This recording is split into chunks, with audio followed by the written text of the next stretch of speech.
Madame, Monsieur, bonsoir. Merci de nous rejoindre. Bienvenue aux 19h de Canal Algérie à la une de l'actualité ce soir. L'Algérie et la Russie plaident pour un élargissement de la coopération à d'autres secteurs en vue de renforcer leur partenariat stratégique, une volonté exprimée à l'occasion de la 8e session de la commission mixte intergouvernementale algéro-russe tenue ce matin.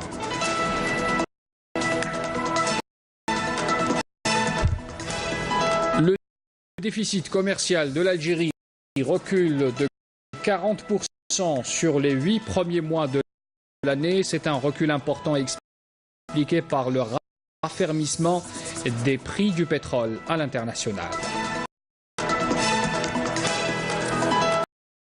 Le ministre des Affaires étrangères Abdelkader Messahel signe ce mercredi à New York le traité d'interdiction des armes nucléaires. C'était lors d'une cérémonie officielle organisée en présence de plusieurs chefs d'État et de gouvernement et des ministres des Affaires étrangères des pays membres de l'ONU. Et puis les images impressionnantes au Mexique. Le Mexique durement touché par un séisme d'une rare violence, 7,6 sur l'échelle ouverte de Richter. Le bilan est lourd, 225 morts. Il reste néanmoins provisoire avec beaucoup de blessés et des dégâts matériels. On fera le point également dans ce journal. Bienvenue à tous. Pour commencer d'abord, le Premier ministre Ahmed Yahya répondra demain matin aux préoccupations des membres de l'APN avant le vote du plan d'action du gouvernement. Les députés avaient exprimé 3 jours durant des avis mitigés lors de leur débat du plan d'action gouvernemental, notamment en matière de gestion des pressions financières auxquelles fait face l'économie nationale en ce moment. Le Premier ministre Ahmed Yahya s'est entretenu ce mercredi avec le ministre russe de l'énergie, Alexandre Novak, qui a présidé, il faut le rappeler, la délégation de son pays à la 8e session de la commission mixte intergouvernementale algéro-russe de coopération économique, commerciale, scientifique et technique. L'entretien a permis aux deux parties d'examiner l'état des relations bilatérales et de la coopération, ainsi que les perspectives de leur renforcement à la lumière des résultats des travaux de la réunion de cette commission mixte, je le rappelle, qui s'est tenue ce mercredi. On revient sur le propos de cette réunion, de cette haute commission mixte algéro-russe, avec cette réunion qui a été donc présidée par le ministre des Finances, Abdelrahman Rawia, et le ministre russe de l'énergie, Alexandre Novak. Les deux pays ont évoqué, bien entendu, les domaines de coopération dans divers domaines. On fait justement le point dans ce sujet signé ce soir Ahmed Issilidi. La coopération algéro-russe est prometteuse, liée à un partenariat stratégique signé en avril 2001 à Moscou. Les deux parties comptent diversifier les domaines de partenariat dans un esprit gagnant-gagnant avec la contribution de tous les opérateurs, et ce, dans le cadre de la concrétisation du renforcement de la coopération bilatérale. Nous espérons bien évidemment encore diversifier cette relation de coopération dans un esprit toujours gagnant-gagnant. Nous espérons bien évidemment que l'ensemble des opérateurs économiques répondent présents à donc cet esprit qui nous anime entre les deux hautes autorités qui sont représentées par messieurs les présidents de la République.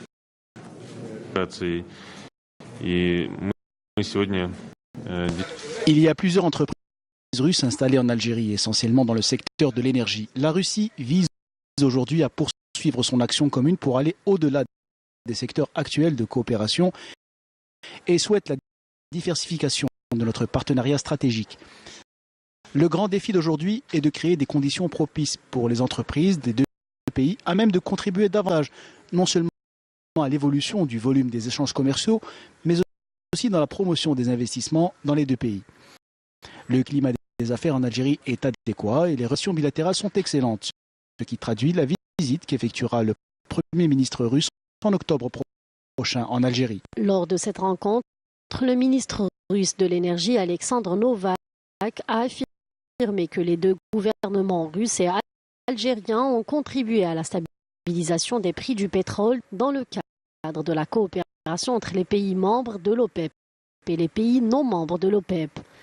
À l'issue des travaux de cette commission, de nouveaux accords de coopération ont été signés entre l'Algérie et la Russie dans plusieurs domaines, notamment l'énergie, les mines, l'industrie, le transport maritime et les ressources en eau, la formation et la santé.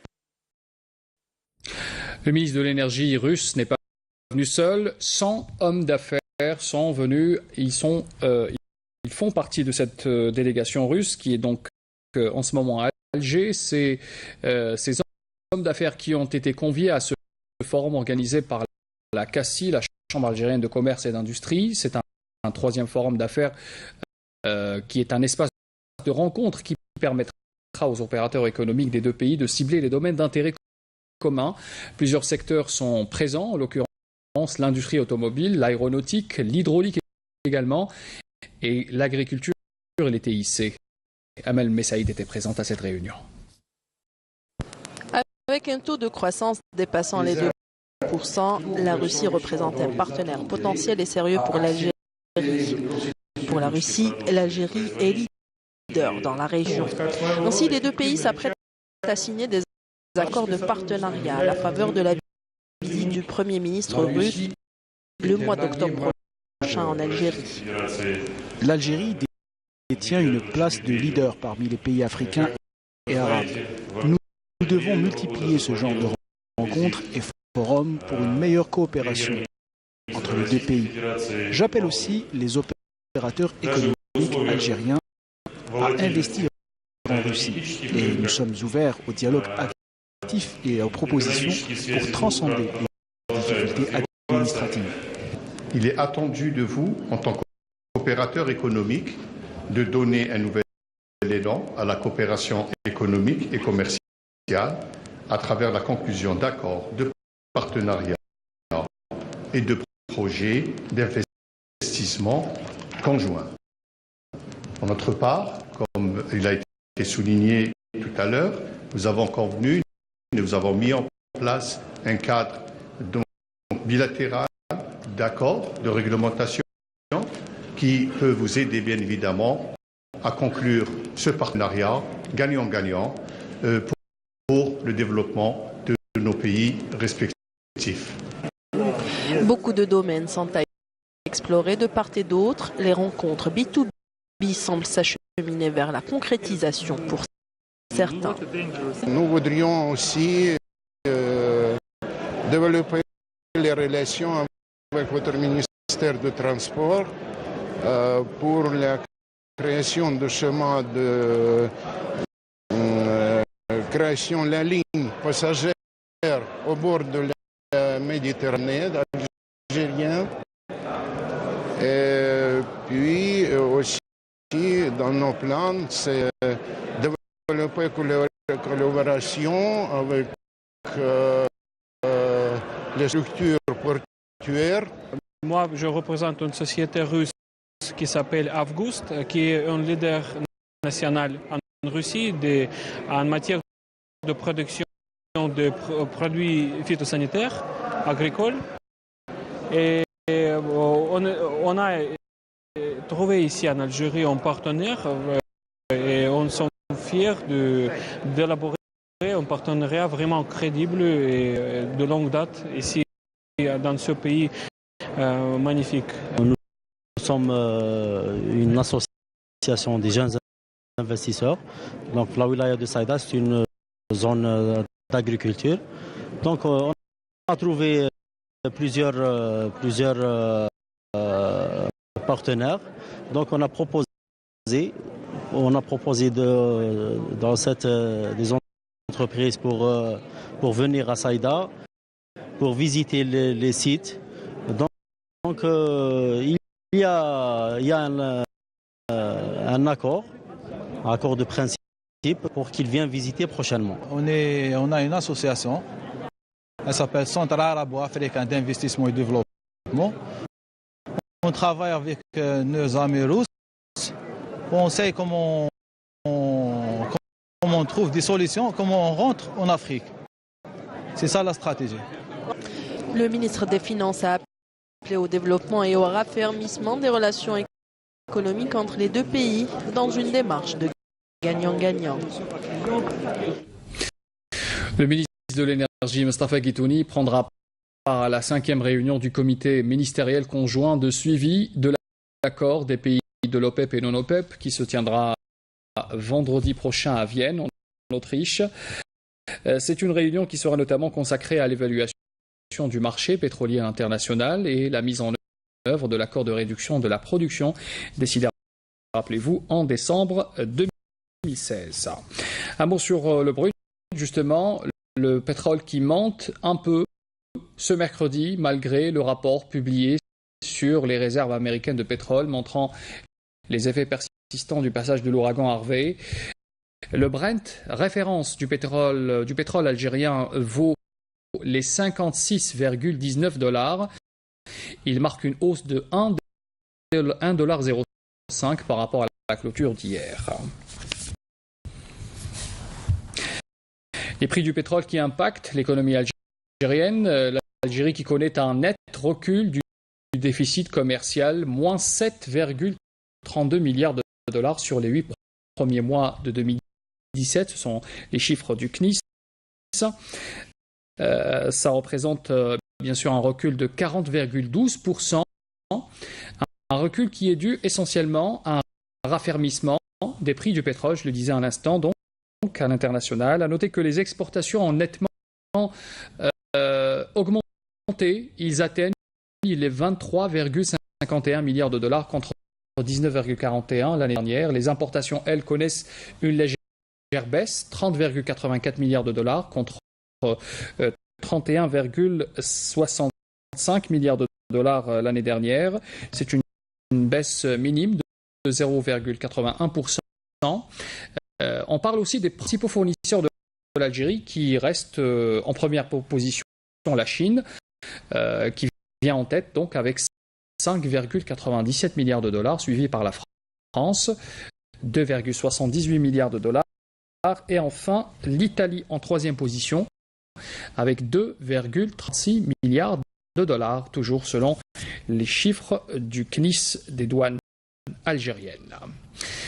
Le président du Conseil de la Nation, Abdelkader Ben Salah, a reçu aujourd'hui la présidente du Conseil national des droits de l'homme, Benzarouki Fafa. L'entretien a permis de passer en revue les moyens de coopération et de coordination des efforts et des positions entre le Conseil de la Nation et la CNDH en matière de protection et de consécration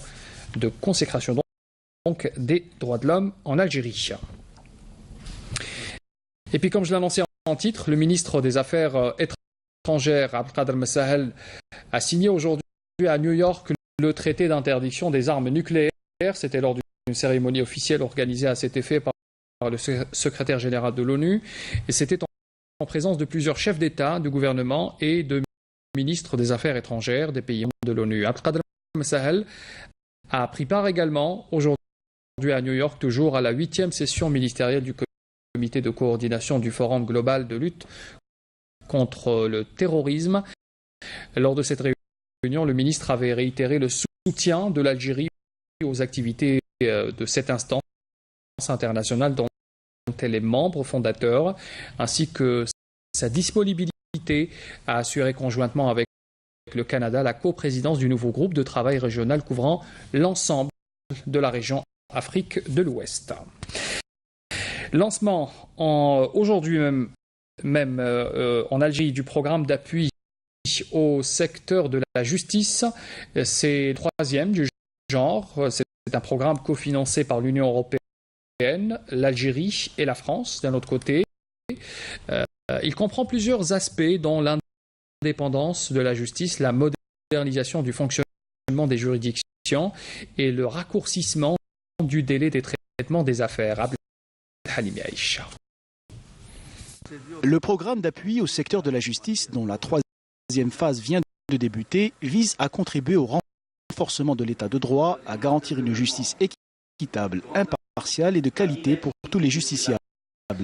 Le programme se décline en plusieurs parties, notamment la formation et la modernisation du fonctionnement des juridictions. La promotion et la valorisation des ressources humaines, facteur essentiel du travail judiciaire, a constitué une priorité de premier ordre dans la réforme de la justice. Pour faire face au volume sans cesse croissant des affaires et à la complexité des formes de contentieux nouvellement apparues, telles que la cybercriminalité, blanchiment d'argent, les effectifs de toutes les catégories de personnel concourant à l'administration de la justice ont été renforcés notablement. Il a été également procédé à la mise à niveau des programmes de formation et des méthodes pédagogiques, notamment par le renforcement de l'apprentissage des langues étrangères à des fins d'ouverture sur le monde et des techniques informatiques qui ont pris une place importante dans les programmes, l'utilisation de la visioconférence ainsi que le renforcement de l'encadrement par des formateurs compétents. Cela fait plusieurs années que l'Union européenne accompagne le processus de réforme du secteur de la justice. Sous l'égide de son Excellence le Président Bouteflika, l'Algérie a entamé depuis 2000 un processus de réforme de son système judiciaire. Beaucoup de progrès ont été accomplis et les efforts se poursuivent. Nous sommes heureux de contribuer à ce processus, de l'accompagner en vue de la modernisation et du bon fonctionnement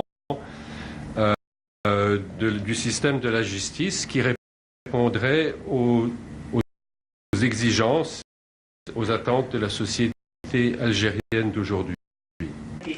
La société algérienne devrait profiter pleinement des retombées de ce programme.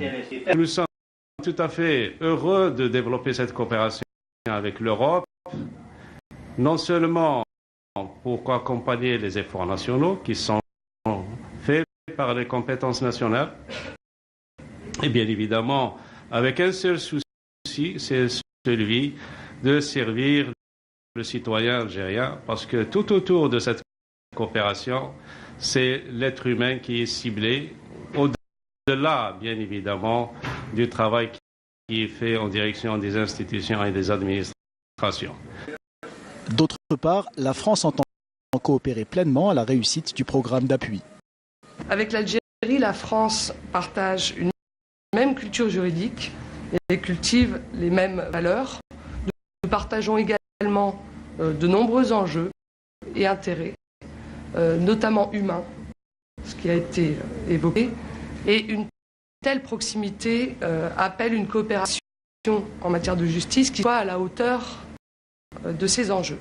S'étalant sur une durée de 34 mois, cette troisième phase du programme d'appui au secteur de la justice est dotée d'un budget de plus de 10 millions d'euros. Un programme ambitieux qui devrait accompagner efficacement les réformes de la justice en Algérie. Le ministère de la Justice annonce ce mercredi la prolongation des heures de travail des magistrats et des présidents des commissions administratives électorales au niveau des sièges des assemblées populaires communales jusqu'à 21h les mercredis, jeudis et vendredis et jusqu'à minuit le samedi prochain, dernier délai pour le dépôt des candidatures. Il faut le rappeler donc pour permettre la présentation des formulaires de souscription des signatures individuelles pour les listes des candidats à l'élection des membres des assemblées populaires communales et de wilaya prévues, il faut le rappeler aussi, le 23 novembre prochain. Le Centre national d'enseignement professionnel à distance a ouvert de nouvelles spécialités pour les demandeurs de formation, une opportunité pour les personnes en quête de qualification afin d'intégrer le monde du travail. Yasmine Chouira. Dans un souci de dispenser une formation professionnelle de qualité, de nouveaux moyens et de nouvelles spécialités répondant aux différents enjeux économiques sont mis en place dans le secteur du travail. Le centre propose plusieurs formations, une quarantaine environ, dont 21 formations de base et 16 formations qualificatives, ce qui permettra aux jeunes étudiants d'acquérir des aptitudes et ainsi pouvoir prétendre à un poste de travail dans n'importe quelle entreprise.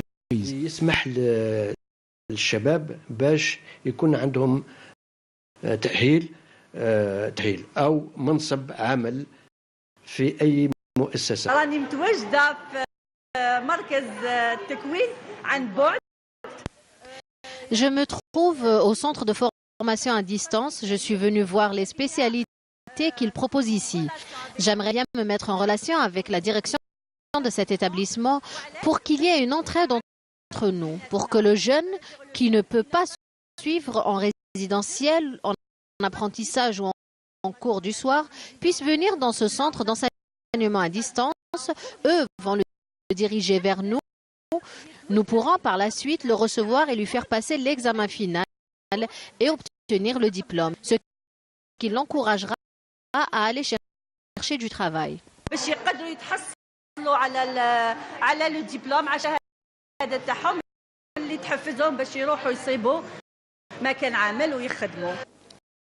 Ces nouveaux outils d'enseignement à distance trouvent un intérêt particulier chez un bon nombre de demandeurs de formation et qui cherchent à entrer dans le milieu du travail par la grande porte. La formation à distance est une bonne opportunité. Avoir un diplôme, c'est une bonne chose. Je peux dire que la formation à distance est une base. On ne peut pas finir ses études et aller travailler directement car si on n'a pas d'expérience dans le domaine, on ne pourra pas avancer dans notre travail. Donc, nous pouvons considérer la formation à distance comme une étape de pré-emploi.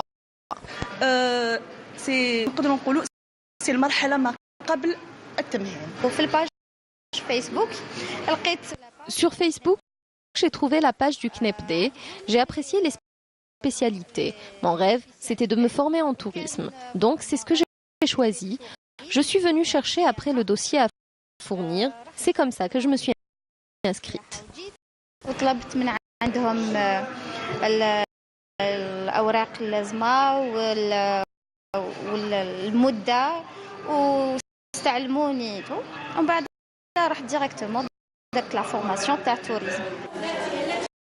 La qualité de la formation avec ces nouvelles technologies ouvre sans nul doute de nouveaux horizons pour un développement durable. Et sachez que le ministre de la Formation et de l'Enseignement professionnel, Mohamed Mebarki, sera l'invité de Canal Algérie ce soir. Samia Bacha évoquera avec lui la nouvelle rentrée pour la formation professionnelle et les récentes orientations du gouvernement dans ce secteur. C'est une émission à suivre tout à l'heure, à 21h, juste donc après le journal en langue arabe. On apprend ce mercredi qu'un terroriste dénommé S.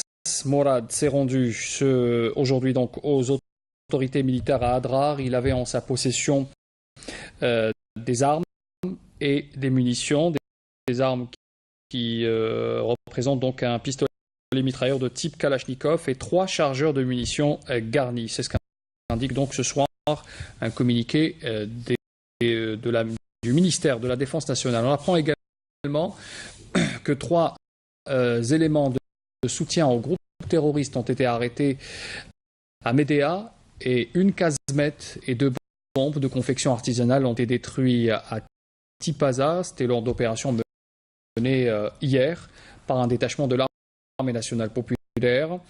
On apprend également que des gardes frontières et des éléments de la gendarmerie nationale ont arrêté à Tlemcen et Rardaya 2 narcotrafiquants et saisi 128 kg de kif traités, tandis que 20 immigrants clandestins de différentes nationalités ont été appréhendés à Tlemcen, Adrar et enfin Béchar.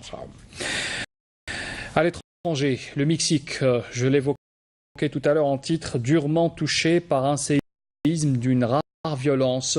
C'est un séisme qui intervient 13 jours seulement après cette première secousse, rappelez-vous, de magnitude 8,2 dans le sud du pays et qui avait déjà fait une centaine de morts. Le tout nouveau tremblement de terre d'aujourd'hui est de moindre intensité, 7 degrés tout de même, mais le nombre de morts est plus important, 225 morts, et c'est un bilan qui reste toujours provisoire. On fait le point avec Yasmine Chouira.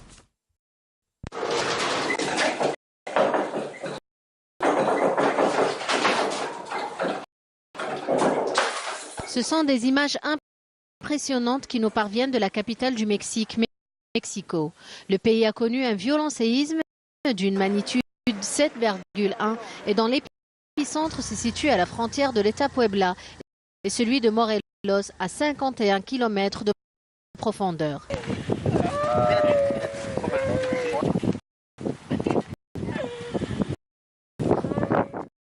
À Mexico, de nombreux habitants ne pouvant plus retourner dans leurs maisons dévastées par la violence du tremblement de terre ont dû s'abriter sous des tentes de fortune pendant que les secouristes continuent à s'activer pour tenter de retrouver des survivants dans les décombres. Grâce à Dieu, l'effondrement de ma maison n'a pas fait de victimes. Mes enfants sont toujours sains et saufs. Dans une capitale plongée à plus de 50% dans le noir, le bilan s'alourdit d'heure en heure. Ce séisme est survenu 32 ans jour pour jour après le grand tremblement de terre de 1985 qui avait fait lui plus de 10 000 morts et qui rappelle un épisode traumatisant de l'histoire du pays.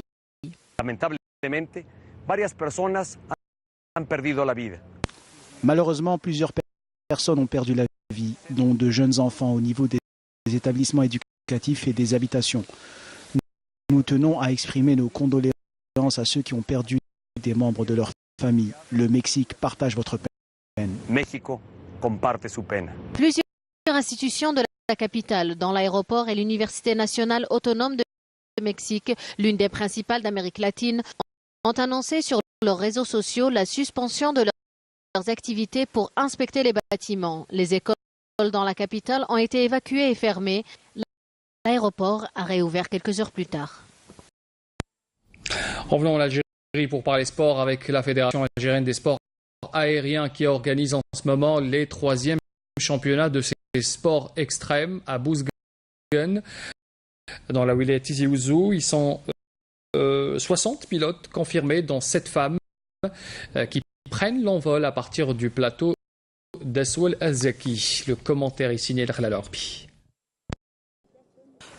Une soixantaine de planeurs confirmés, dont 7 femmes, ont pris leur envol aujourd'hui à partir du plateau d'Aswal. Nombreux étaient les citoyens venus découvrir ce sport aérien jusque-là peu connu chez nous. Donc c'est ma première participation à la compétition nationale. Donc voilà, pour la participation déjà, ça fait plaisir. L'organisation, ça va quand même. Comme vous le savez, c'est le premier jour de cette 3e édition du championnat national de parapente. Cette première étape est une première tentative pour permettre aux compétiteurs de se familiariser avec les lieux et tout s'est bien passé jusque-là. Les conditions climatiques sont bonnes, donc tout va bien. Ce 3e championnat portera sur 2 épreuves, l'une de précision d'atterrissage et l'autre du parapente en distance. Avant de décoller, il faut vérifier la voile, vérifier la sellette. Il y a une série de vérifications à faire avant.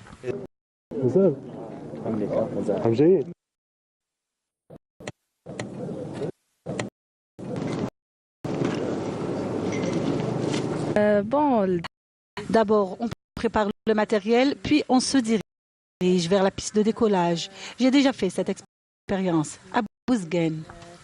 Pour rappel, cette discipline a été récemment introduite dans la région. Elle va permettre à tous ceux qui s'intéressent au parapente d'en savoir davantage sur ce sport aérien. Et le rappel des titres avant de vous quitter. L'Algérie et la Russie plaident pour un élargissement de la coopération à d'autres secteurs en vue de renforcer leur partenariat stratégique, c'est une volonté exprimée à l'occasion de la 8e session de la commission mixte intergouvernementale algéro-russe.